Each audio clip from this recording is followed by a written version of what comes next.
¿Dónde se encuentra la fuente de las lágrimas? ¿De dónde vienen esos llantos que afloran repentinamente a la superficie de nuestra vida? Cosas que no podemos contener. Lágrimas que arden de dolor, lágrimas de amargura, de remordimiento, llanto que es dulce a veces de la compasión por el otro, llanto tranquilizador cuando viene el arrepentimiento y el consuelo, llanto que viene de nosotros cuando estamos profundamente conmovidos, cuando estamos estremecidos o cuando estamos destrozados por el sufrimiento, por supuesto, pero también cuando nos sentimos afectados por el dolor de otros, emocionados por la debilidad del otro, o sobrecogidos por la angustia, cuando estamos emocionados por el reencuentro, por el amor o por el perdón otorgado. ¿De dónde nacen las lágrimas, sino de lo más profundo y secreto de nuestro ser? Es necesario llorar y es necesario encontrar el verdadero consuelo, esa luz que alumbra nuestro encuentro con el Señor, así como fue iluminado en el encuentro con la samaritana, en donde Jesús le dice: mira, si conocieras el don de Dios, si conociéramos el don de Dios, podríamos gestionar nuestro llanto, nuestras lágrimas, la fuente de esas lágrimas. Esa parte sufriente de esa mujer samaritana, esa parte que escondía tanto a los demás, que escondía de sí misma y que al final es revelado ante aquel que está sentado junto al pozo, aquel que la reconforta, la ilumina con esa luz que es distinta de cualquier luz que puede arrojar la vida, el falso consuelo, los hombres, esa luz que viene de Cristo. Solo después de haber comprendido hasta qué punto somos amados, después de haber reconocido el don de Dios para uno mismo y para los demás, uno puede oír el verdadero mandamiento del amor mutuo y entrar en la reconciliación con Dios.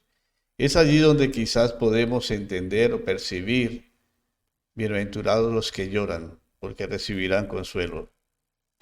Tal vez estemos buscando algo que da sentido a nuestra vida. Quizás sean demasiado ricos, quizás estemos llenos de proyectos, o por el contrario, posiblemente estemos agobiados para tener fe. Siempre estamos a tiempo de tomar el camino o de retomar ese camino, un camino al que no debemos tener miedo de nosotros mismos. Seamos quienes seamos, nos encontremos en la situación en que nos encontremos, somos esperados por ese huésped junto al pozo. Ya sea el hijo mayor o el hijo pródigo, todos estamos invitados a ese gran banquete del consuelo. A veces nos cuesta creer que el consuelo viene por cosas pequeñas. No, es que nos cuesta creer en la pequeñez de Dios, porque principalmente Él es para nosotros el Todopoderoso, aquel que lo ha creado todo: el cielo, la tierra, el agua, las criaturas, los animales marinos, las plantas, los hombres, las mujeres. Nuestro Dios es grande, decimos, y realmente es grande, no cabe en nuestra mente. Cuando miramos las estrellas, la distancia entre ellas, cuando imaginamos esos soles detrás de los soles o las galaxias detrás de las galaxias, podemos percibir un poco la inmensidad de Dios. Pero ese Dios que se hace carne, se hace pequeño, se convierte en un pequeño niño. Nos cuesta creer que Dios ha bajado a nuestro estrato para consolarnos. En el Evangelio de Juan, Felipe dice a Jesús: Señor, muéstranos al Padre, y nos basta.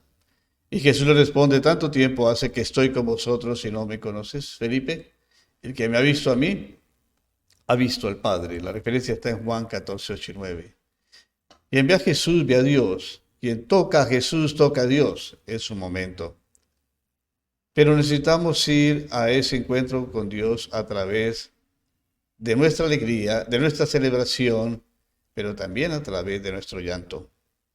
En el libro de Oseas hay una expresión bellísima. Dice: por eso voy a seducirla, voy a llevarla al desierto y le hablaré al corazón. Oseas 2:16.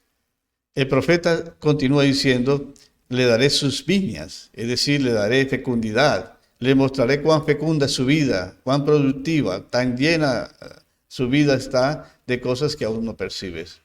Convertiré el valle de Acor en puerta de esperanza. ¿Qué era el valle de Acor? A veces nos da miedo afrontar la realidad porque suele ser dolorosa o decepcionante. Así que nos refugiamos en sueños, nos evadimos en ilusiones, nos encerramos en teorías, nos atiborramos de distracciones. Algo así como estar huyendo siempre de ese valle de Acor, ese lugar de nuestro sufrimiento más íntimo, del que Dios, sin embargo, nos ha dicho que si entramos con Él, se convertirá en una puerta de esperanza. El valle de Acor es un valle cercano a Jericó. Está lleno de peligrosas rutas y grutas. Está lleno de serpientes, escorpiones, arañas, bestias salvajes. Un lugar terrible en el que había que evitar entrar. Un lugar del que todos se alejaban, que todos evitaban. Ahora bien, Dios dijo que ese valle desdichado se convertiría en puerta de esperanza. Es muy misterioso y está lleno de promesas. En cada uno de nosotros hay un valle de Acor, cosas en nuestra persona que no queremos ver, que no queremos recordar, a la que no deseamos acercarnos, cosas que rodeamos de las que nos apartamos porque nos duele demasiado y todos tenemos temor al sufrimiento. Hay personas a las que no queremos ver, que evitamos porque nos molestan, son demasiado, sufren demasiado algunos y ese sufrimiento de otros nos da miedo.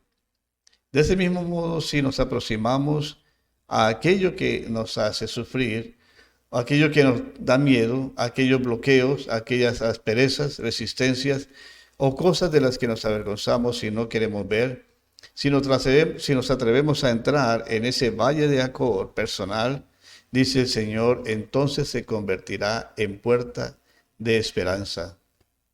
Quizás ahora entendemos la expresión de Dios en Oseas. Voy a seducirla, voy a llevarla al desierto y le hablaré al corazón. Hoy he hablado de dónde nace nuestro llanto y ese lugar que Dios nos permite encontrar para el consuelo, precisamente no huir de nuestras realidades, sino acogerlas y permitir que Dios consuele nuestras lágrimas. Pero debemos hablar también de cómo Jesús gestionó su llanto, sus lágrimas.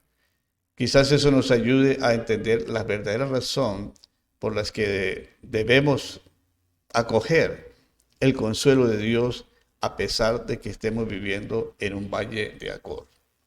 Soy Ricardo Martínez, les he hablado de la ciudad de Bucaramanga y bueno, mientras pase este día, estemos contentos en el Señor.